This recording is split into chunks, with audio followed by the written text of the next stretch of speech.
बहुनक पूर्णिमा के चांद देखते दिल पड़ल फंद, नैना मारे बिजली वार भेल हूँ हम ताबे करार। ओ सजननी अब न तड़ पाऊँ, दिल की बाती बुझी मुस्काऊ, तो हर प्यार में हम बोला गेलो वहाँ बिना नहीं किछु भाव।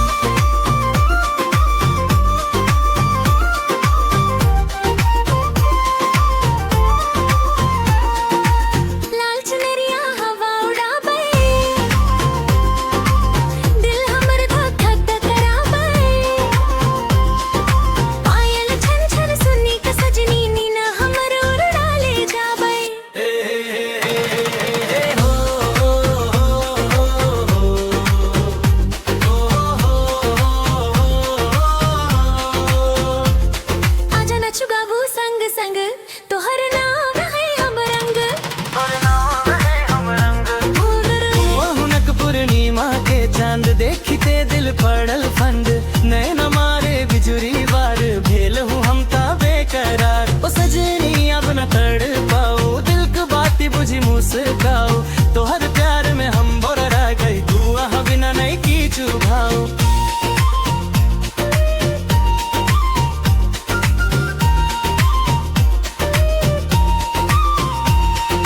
हाथ में हाथ आँखी में बात, जीवन भर रहब संग साथ,